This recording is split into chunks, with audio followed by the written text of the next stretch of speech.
April 1945. Northern Germany. A cold wind drifts across a muddy field that has been turned into a makeshift British processing point for surrendering German troops. Columns of exhausted men shuffle forward under the watchful eyes of British guards. Behind them, a scattered stream of civilians, women, children, the elderly, moves in uncertain silence, carrying what little remains of their lives. Amid this slow-moving river of defeat walks a young German woman, her grey uniform stained from days on the road. She belongs to one of the auxiliary units, now disbanded, now powerless. She steps into the line of prisoners directed toward a wooden inspection table where British soldiers examine documents, bags, and clothing for weapons or hidden insignia. As she hesitates, shifting her weight anxiously, a British corporal narrows his eyes. Something about the way her dress hangs seems wrong, too heavy on one side, too stiff on the other. Before anyone can react, he reaches forward and grabs the fabric near her waist. The surrounding prisoners freeze. The woman gasps. For a heartbeat, the entire line falls silent. This wasn't a moment of humiliation. It was something else entirely, something none of them expected. By April 1945, the Western Front had disintegrated into a landscape of retreat, ruin, and surrender. After crossing the Rhine in late March, British and Canadian forces pushed rapidly into northern Germany, sweeping aside fragmented Wehrmacht units that no longer possessed the strength or cohesion to hold a defensive line. Entire divisions dissolved in a matter of days. Soldiers who had once marched confidently across Europe were now scattered, exhausted, and desperate to avoid falling into Soviet hands. For civilians, the collapse was even more chaotic. The roads leading west were flooded with endless columns of refugees, families pushing handcarts, elderly men supporting one another, mothers carrying infants wrapped in blankets. Rumors of the Red Army's advance drove many into panic. Villages emptied overnight. Farmhouses were abandoned with meals still cooling on tables. Hunger, fear, and uncertainty became the defining conditions of the final weeks of the war. Amid this mass movement, British field units found themselves managing tens of thousands of prisoners each day. The speed of the Allied advance meant the front lines and rear areas often overlapped, forcing frontline infantry battalions to perform duties usually reserved for military police and processing branches. Temporary POW screening points were established in fields, barns, crossroads, anywhere with enough space to separate civilians from combatants and to determine who posed a potential threat. One of the unexpected developments during this collapse was the increasing number of German women arriving as prisoners. Many belonged to auxiliary units such as communications staff, clerks, anti-aircraft auxiliaries, or Red Cross detachments. Others were civilians who had been swept up near military formations. In the confusion, British troops were required to process them alongside male prisoners, often without proper facilities or dedicated personnel. Fear on both sides heightened tensions. German authority structures had broken down, many local commanders had vanished, leaving their subordinates without clear orders. British troops, on the other hand, operated under strict instructions: conduct thorough searches of all prisoners, regardless of gender or age. Reports across the front had warned of disguised saboteurs attempting to infiltrate Allied lines. In several confirmed incidents, individuals dressed as civilians carried weapons, explosives, or hidden documents critical to Nazi intelligence efforts. These threats, combined with the sheer scale of surrender, created a setting where suspicion was constant and time was short. British units were trained to examine uniforms, bags, and personal belongings with precision, knowing that a single oversight could endanger an entire company. Even women, previously assumed to pose little risk, were now treated with measured caution after incidents of concealed pistols or coded messages were discovered under clothing. By mid-April, the British Army in northern Germany was handling thousands of prisoners every day. Among them were growing numbers of German women from auxiliary formations, individuals who found themselves standing in the same processing lines as weary Wehrmacht soldiers. As Nazi Germany crumbled, one reality became increasingly visible to advancing Allied troops: women had played far more substantial roles in the German war effort than most outsiders had realized. Though barred from frontline combat, hundreds of thousands of women served in uniformed auxiliary branches, administrative roles, and support positions that kept the German military functioning, especially in the final years of the war. The largest group consisted of communications auxiliaries, assigned to operate telephones, radios, and switchboards for the Wehrmacht and Luftwaffe. These women worked inside command posts, relay centers, and field headquarters, often remaining in their posts until Allied forces were only hours away. Others served as flak auxiliaries, assisting in the operation and observation of anti-aircraft batteries during the intense Allied bombing campaigns. Many were barely trained, but their presence freed male soldiers for combat.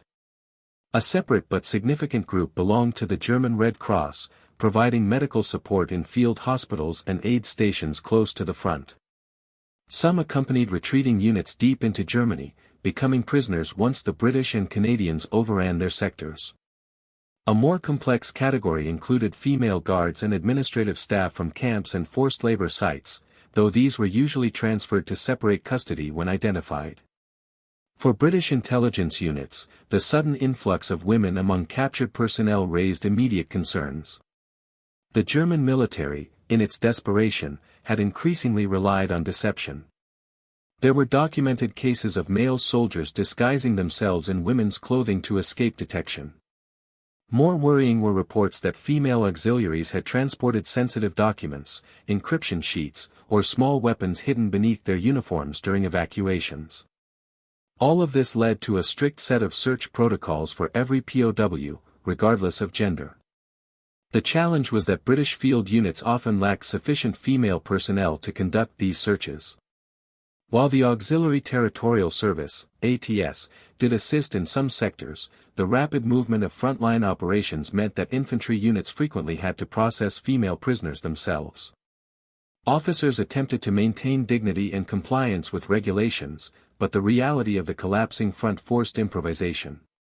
Eyewitness accounts from British soldiers describe scenes of confusion at these makeshift screening points, long lines of mixed prisoners, women terrified of being mistaken for political staff, officers hurriedly checking papers, and translators struggling to keep pace. Female POWs often arrived disoriented, some still in uniform, others wearing civilian dresses over their issued clothing to avoid being targeted by advancing forces. Every unfamiliar fold of fabric, every layer of clothing, became a potential hiding place that had to be checked. As tension and suspicion intensified, the burden on individual soldiers grew. One uncertain hesitation, one small detail out of place, could trigger a search. And in one such moment, at a field near a small northern German village, a British soldier stepped forward toward a young German woman whose clothing seemed just slightly wrong. A moment that shocked everyone who witnessed it. The British corporal had been on the line for weeks without a proper rest.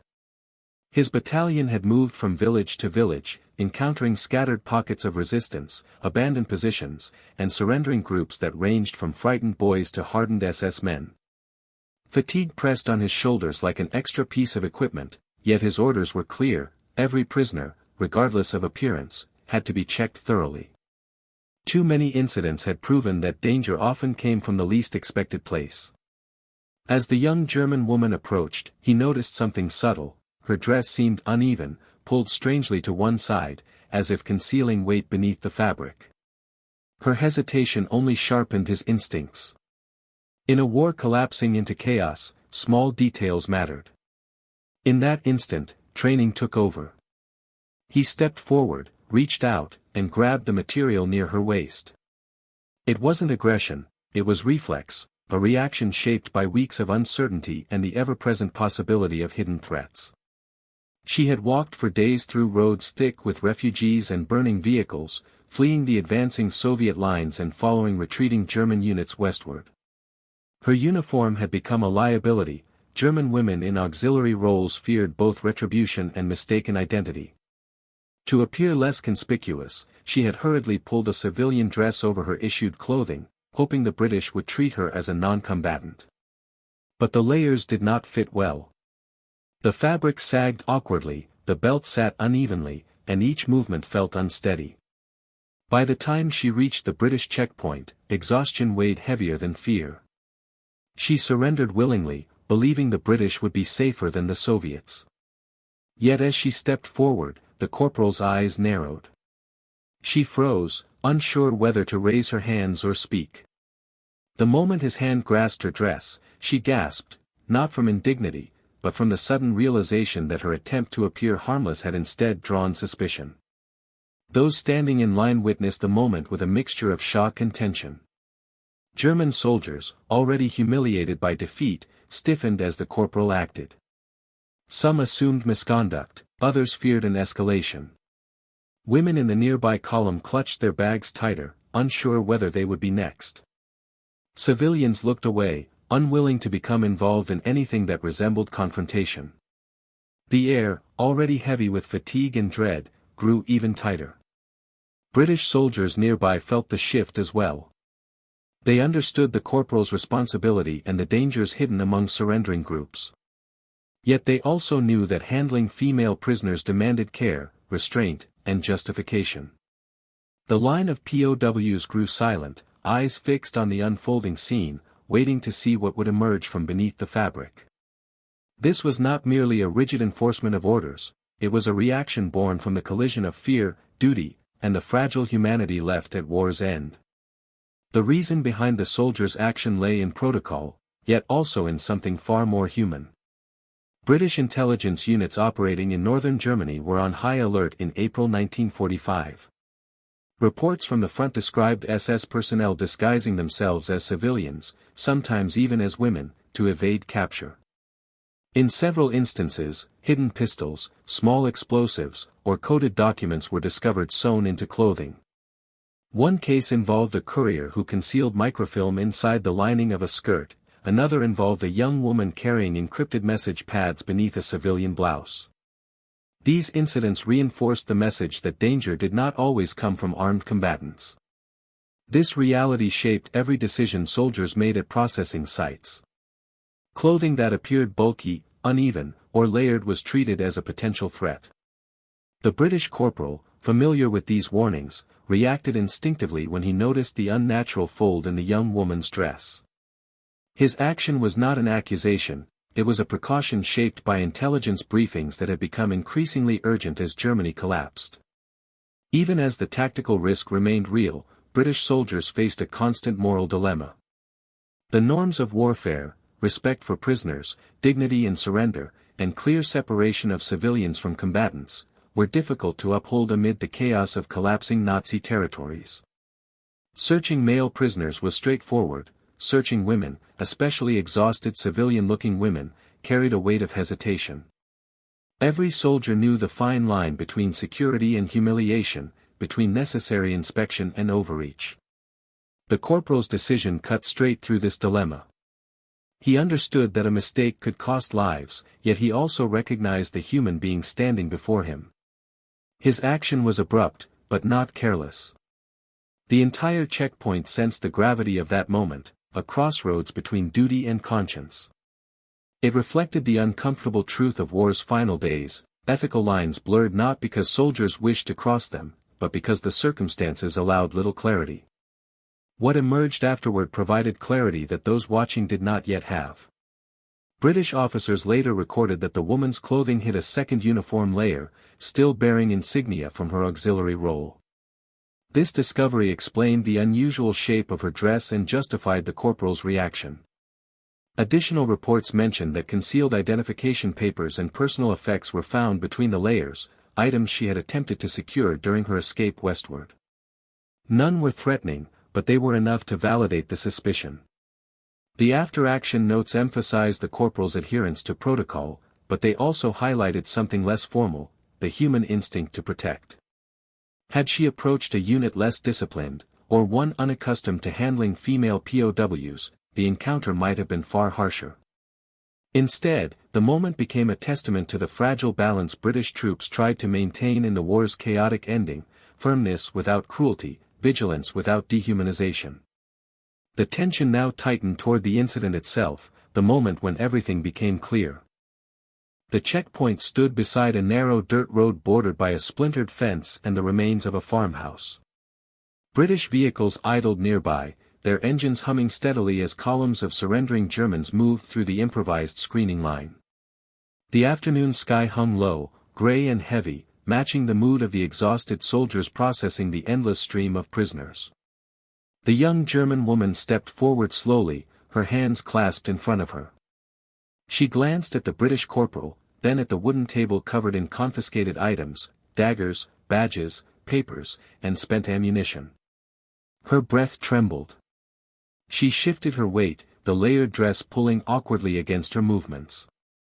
The corporal watched her carefully. He had seen hundreds of prisoners that week, but something about her stood out. Her outer dress draped unevenly, creating a subtle bulge at the side of her waist. The fabric seemed too heavy for civilian clothing. She reached for her pocket, hesitated, then lowered her hand again. It was a small motion, but enough to trigger everything he had been warned about in briefings and reports. He stepped toward her. She froze. The line behind her quieted as if the entire column sensed the tension. The corporal raised a hand, signaling her to stop. She swallowed hard but did not move. Her eyes darted between him and the officers farther down the line, unsure of what to do. The corporal circled slightly to one side, studying the fold in her dress more closely. The shape was wrong, not symmetrical, not natural. It looked like something pressed beneath the fabric. In a single instinctive motion, he reached out. His hand caught the edge of her dress near the hip and pulled the fabric outward. A sharp gasp broke from the woman. Several German prisoners took half a step back. British guards jerked their rifles upward, startled by the sudden movement. The dress opened slightly, revealing the unmistakable outline of a uniform beneath, the darker wool of a German auxiliary tunic, complete with a partially removed insignia at the shoulder. The corporal recognized it immediately. In the final weeks of the war, British intelligence feared that SS auxiliaries were hiding their identities to avoid screening. This concealment could have meant anything: hidden documents, concealed weapons, or affiliation with units implicated in war crimes. He grasped the fabric again, gently but firmly, uncovering more of the layer beneath. The woman exhaled shakily, understanding that the truth she tried to bury under civilian clothing was now exposed. With the dress lifted aside, the bulge at her waist came into view, not a weapon, but a tightly wrapped bandage covering a wound she had received during an evacuation days earlier. She had concealed it, fearing that showing her uniform would lead to harsher treatment. The entire line watched as both uniform and injury came to light in the same moment, revealing that the soldier's action had not been an act of humiliation, but the uncovering of a reality she could no longer hide. The revelation hung in the air, heavy and undeniable. For a moment, no one moved. The wind, the rumble of engines, the shuffling of prisoners, everything seemed to fall silent as the woman stood with her dress held partly open, the hidden uniform and the bandaged wound exposed to everyone around her. Her face flushed with a mix of fear and resignation. The corporal kept his hand steady, careful not to pull further, as if aware that any additional force might push the situation into panic. Then the shock broke. A murmured ripple passed through the German prisoners behind her. Some whispered to one another, realizing that she had not been a harmless civilian attempting to blend into the refugee column, she had been an auxiliary member trying to avoid identification. Others stared at the bandage, noting its darkened edges, the clear sign of an untreated wound that had been hidden under her clothing. British soldiers reacted almost at once. 2 guards stepped forward, rifles lowered but ready. An officer approached from the far end of the checkpoint, his boots crunching through gravel. He raised his hand in a calming gesture and instructed the corporal to hold position. The officer's tone was measured, the kind developed after weeks of handling thousands of nervous prisoners. The woman's breathing quickened as the officer reached her. She attempted to speak, her voice cracking, but the officer signaled gently for her to stop. A translator was called over. When he arrived, she explained in strained German that she had been part of a communications detachment in a nearby town. During the retreat, artillery fire struck their convoy. Shrapnel had torn into her side. Medical staff had wrapped the wound quickly, urging her to keep moving as their unit dispersed. She had switched into a civilian dress taken from an abandoned farmhouse after other auxiliaries warned her that wearing a uniform could lead to being mistaken for SS personnel. She did not want to be separated from the civilians, she feared the uncertainty of special interrogation. In desperation, she layered the dress over her uniform and tightened it around her waist to hide the shape. The officer listened in silence. When she finished, he asked the translator to confirm one detail, whether she carried documents, insignia, or anything belonging to SS units. She shook her head firmly. The corporal, now calmer, lowered the dress from his hand and allowed it to fall back into place. A medical orderly was summoned to inspect the wound, and the officer ordered that she be processed separately, not as a threat, but as an injured detainee requiring treatment. Word of the incident spread quickly among the British ranks. The story took shape in a matter of minutes, a woman appearing to be a civilian, a dress concealing more than fabric, and a corporal whose split-second decision prevented a potentially dangerous misjudgment. Some soldiers viewed the event as a reminder of the unpredictable nature of the final days of the war, others saw it as confirmation of the strict protocols that governed everything they did. Within that checkpoint, the atmosphere shifted. What began as a moment of shock became a moment of clarity, one that carried consequences far beyond the immediate scene. And those consequences would soon ripple outward. The moment the British soldier pulled back the edge of the woman's dress, the checkpoint froze. But once the hidden item was revealed, the chaos that followed began to settle into something far more procedural, far more calculated. And the consequences, for both of them, would ripple through the camp in ways no one expected. For the German woman, the immediate aftermath was a blur of exhaustion, fear, and sudden medical urgency. What the soldier uncovered was not a weapon, nor contraband, but a wound. A deep, untreated gash along her thigh, sealed beneath hastily wrapped fabric strips she'd tied under her dress. She had hidden it not out of malice, but out of fear. Fear that revealing weakness could mean being left behind, or mistaken for someone trying to avoid inspection. British medics, once called in, realized she had been walking on an infected wound for days. The decision was made quickly, she would not be kept with the marching POW column. She was transported to the nearest field medical station for proper treatment. Her interrogation never came. Her explanation was simple, almost painfully human. She covered the wound because she feared soldiers might view her as a burden or a liar. She did not resist, she simply tried to survive. As for the British soldier, the consequences unfolded differently. His action had stunned the crowd. Grabbing a woman's clothing in wartime was not common, nor taken lightly. He was pulled aside, questioned by his sergeant, and asked to give a full account. He explained everything: her hesitation at the checkpoint, the stiffness in her posture, the bulge in the fabric where the wound dressing pressed against the cloth. He thought she might be hiding something dangerous. But he also feared she might collapse. The officers, after reviewing the incident, neither reprimanded nor praised him. Instead, they issued a formal note: his action was within the bounds of security protocol, given the ongoing concerns about disguised personnel and concealed weapons. But privately, the soldier felt troubled. He had not intended to frighten her.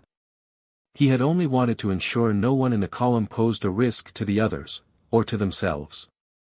In the following hours, the atmosphere around the checkpoint subtly shifted. Civilians and POWs spoke about the event in hushed tones. Some German prisoners expressed gratitude that the woman had received medical attention, others resented the sudden inspection methods now applied more strictly than before. British troops, meanwhile, became more cautious, more aware that even innocent appearances could hide danger, suffering, or both. The incident became a small but significant moment in the unit's daily reports, noted quietly alongside far larger concerns of the collapsing German front. The incident with the German woman was more than an isolated moment, it highlighted structural challenges that the British Army faced in the final weeks of the war. Screening thousands of prisoners daily, units discovered that standard procedures were often inadequate for the realities on the ground. Women in uniform or layered civilian clothing were no longer anomalies, they were a growing portion of the POW population. The discovery at the checkpoint prompted officers to revise search protocols, emphasizing careful inspection of clothing layers while minimizing unnecessary indignity. Instructions were issued to ensure that medics and female personnel were available whenever possible, a small but meaningful attempt to balance security with humanity. Throughout northern Germany, the British advance continued at relentless speed. Towns fell with little resistance, yet each new checkpoint presented similar challenges: large numbers of surrendered soldiers, fleeing civilians, and auxiliary personnel who had been pulled into military service. Officers noted patterns emerging from encounters like the one with the woman. Concealment was not always malicious, but often a combination of fear, exhaustion, and improvised attempts at self-preservation. This realization reshaped approaches to female POWs, emphasizing caution, empathy, and vigilance simultaneously. Patterns in the treatment of women evolved as the war drew to a close. While male prisoners were often processed en masse, women were increasingly segregated for both medical inspection and careful questioning. Units learned to respect the duality of the moment: a woman could appear harmless yet carry a concealed threat, or be hiding injury or documents meant to survive the collapse of the Third Reich. Commanders encouraged clear reporting, but also reminded soldiers to remain aware of the human dimensions of surrender. Psychologically, the incident left an impression on both sides. British soldiers became acutely aware of the fine line between duty and compassion. Every search carried weight, every decision could define morale for the rest of the day. For the German prisoners, moments like these reinforced the unpredictability of surrender. Trust could be earned, but only after careful demonstration of compliance. In the broader theater of war, such interactions illustrated the complex interplay of fear, survival, and moral responsibility that soldiers and prisoners navigated in the final chaotic weeks of Nazi Germany's collapse. The checkpoint incident, though small in scale, became a microcosm of this turbulent period, a moment where procedure, human instinct, and wartime ethics intersected, shaping the final approach to female POWs in northern Germany, and leaving lasting lessons that would echo into post-war documentation and military training. In the final days of the Third Reich, the boundaries between order and chaos blurred. Rules that once governed behavior, on both sides of the front, had begun to collapse under the weight of exhaustion, fear, and the relentless pace of retreat. Soldiers were tasked with maintaining security, yet faced prisoners whose appearances often concealed both vulnerability and potential danger. In that fragile space, decisions were never simple, and the line between duty and humanity was razor-thin. The moment when a British corporal grabbed the edge of a German woman's dress captures this tension perfectly. On the surface, it appeared abrupt, even shocking. But beneath the shock lay instinct honed by experience, concern for the safety of his unit, and an awareness of the human fragility before him. The act was not aggression, it was vigilance tempered by empathy, a gesture that revealed both the fear and responsibility carried by soldiers in the dying hours of a collapsing regime. For the woman, the revelation of her hidden uniform and injury symbolized the precariousness of survival in a world turned upside down. For the soldier, it illustrated the moral weight of enforcing rules in an environment where every choice could affect life and death. This small, intimate incident mirrors the broader truth of war: even in moments of immense turmoil, human instinct, conscience, and care persist. One hand on a dress became a lens through which we can see the intersection of protocol, fear, and humanity, an enduring reminder of the complexity of war and the quiet courage required to navigate it. In silence, the checkpoint returned to routine, but the lesson remained: war tests not only armies, but the fragile ethical compass of every individual within them.